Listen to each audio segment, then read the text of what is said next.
Ela fez um dos maiores hits dos anos 80, mas o começo da carreira dela não foi nada fácil. Os primeiros álbuns foram um fracasso total, mas ela não desistiu. Continuou seguindo seu sonho até finalmente estourar. Bette Davis Eyes bombou tanto que ficou em terceiro lugar entre as músicas mais populares da década. Hoje, vamos entrar na vida de King Carnes e a música Bette Davis Eyes.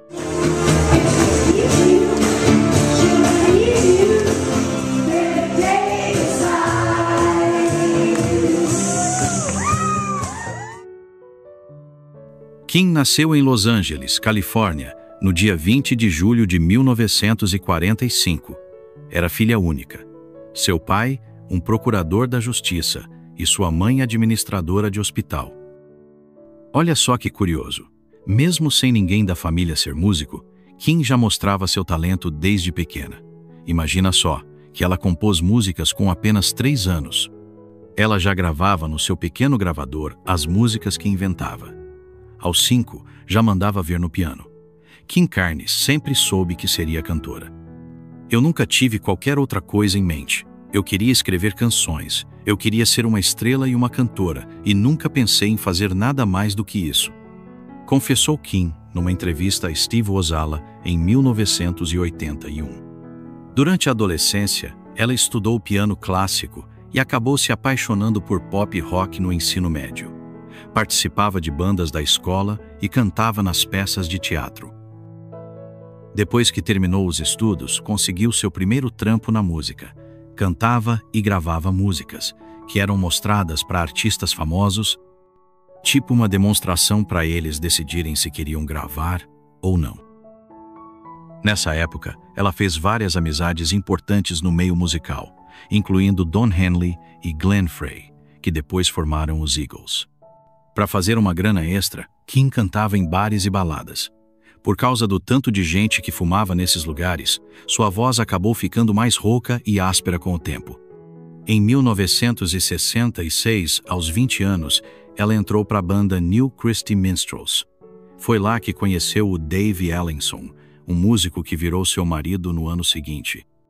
Em 1967, além de conhecer seu futuro marido, King fez uma amizade super especial, adivinha com quem? Com o Kenny Rogers. Pois é, eles ficaram super próximos.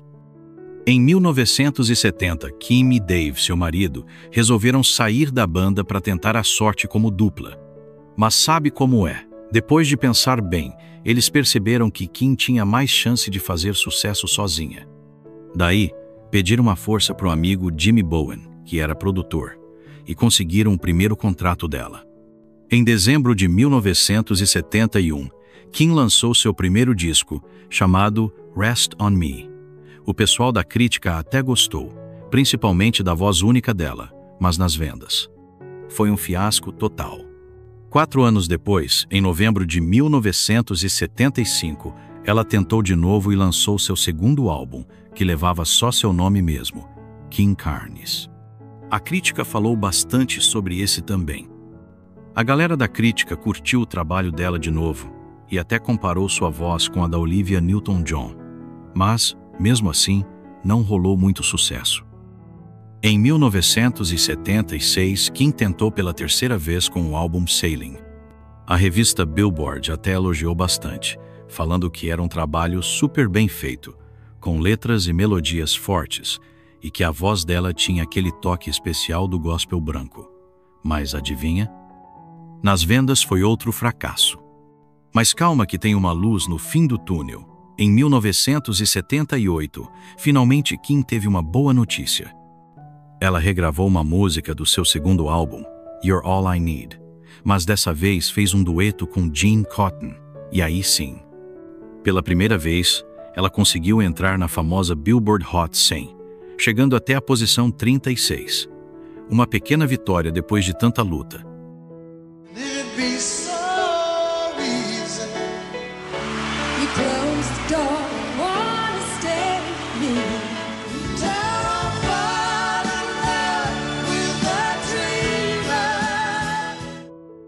Em 1980, King Carnes e Kenny Rogers fizeram algo bem diferente. gravaram uma música juntos em espanhol. Eles pegaram a música Don't Fall in Love with a Dreamer e transformaram em No te enamores de um sonhador, ou seja, não se apaixone por um sonhador.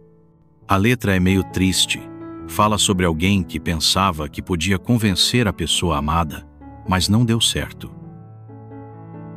1980 foi um ano super importante na vida de Kim Carnes. Mesmo depois de vários álbuns que não deram muito certo, ela não jogou a toalha e continuou firme e forte. E que bom que ela persistiu, porque em abril de 1981 ela explodiu. Foi quando ela lançou seu sexto álbum, Mistaken Identity. O disco tinha 10 músicas bacanas, mas uma delas explodiu de um jeito que ninguém esperava. Adivinha qual? Bette Davis Eyes.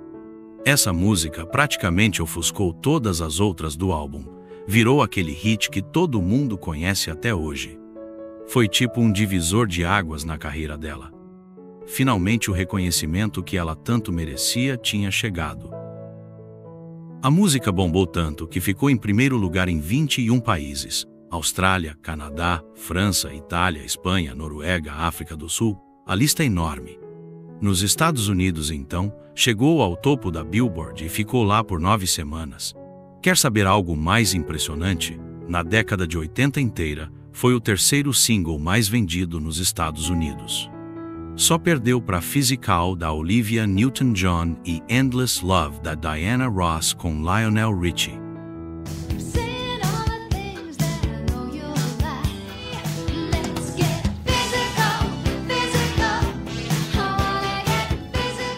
Your every breath that I take, I want to share. Endless love.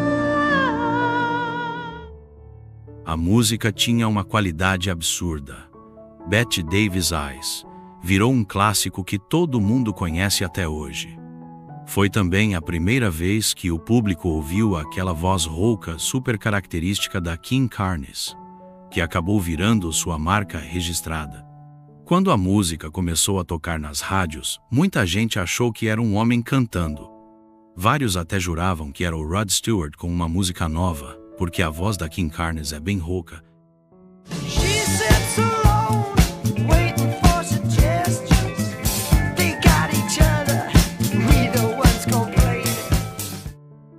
Kim Carnes não foi a primeira a gravar essa música.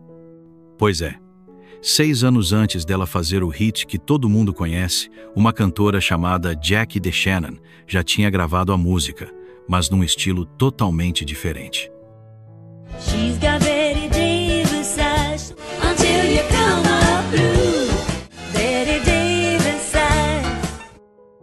Jackie DeShannon e sua amiga Donna Weiss escreveram Bette Davis Eyes depois de assistirem ao filme Now Voyager, ou O Estranho Passageiro, de 1942.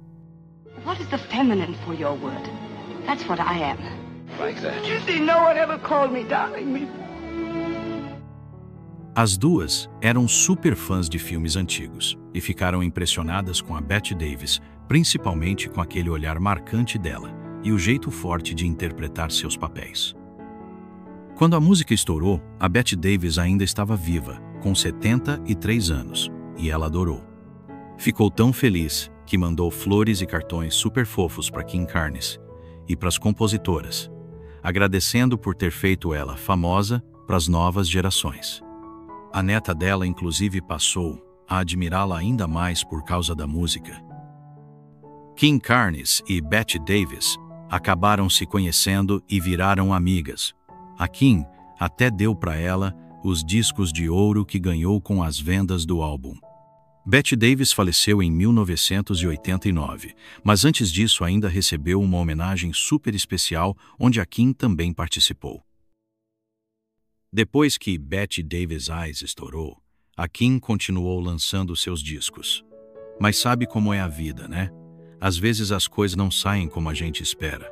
Por algum motivo, ela nunca mais conseguiu repetir aquele sucesso gigante. Muita gente até fala que ela é uma one-hit wonder, aquela artista que teve só um hit bombado. Mas calma lá. Só porque ela não voltou para o topo das paradas, não quer dizer que o resto do trabalho dela seja ruim. A Kim manda super bem. E tem várias outras músicas bacanas, tipo More Love, Draw of the Cards, I'll Be Here Where the Heart Is, entre outras. Nos últimos 40 anos, ela não parou, continua na ativa, fazendo shows de vez em quando. E tem mais. Junto com o marido dela, ela escreve músicas para outros artistas. E não é que várias dessas músicas bombaram, principalmente no mundo da música country. Hoje em dia, a Kim está com 79 anos e mora em Nashville, Tennessee. Ela continua casada com o Dave Ellingson. É um casamento daqueles para a vida toda. E eles têm 3 filhos, Colin, Ethan e Rye. Que ela continue tendo muito sucesso e felicidade.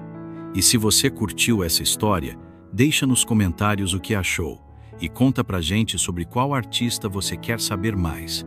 Curta e compartilhe o vídeo. Não esquece de dar uma olhada no nosso canal. Tem mais de 200 vídeos super legais esperando por você. Muito obrigado por assistir o vídeo. Até a próxima.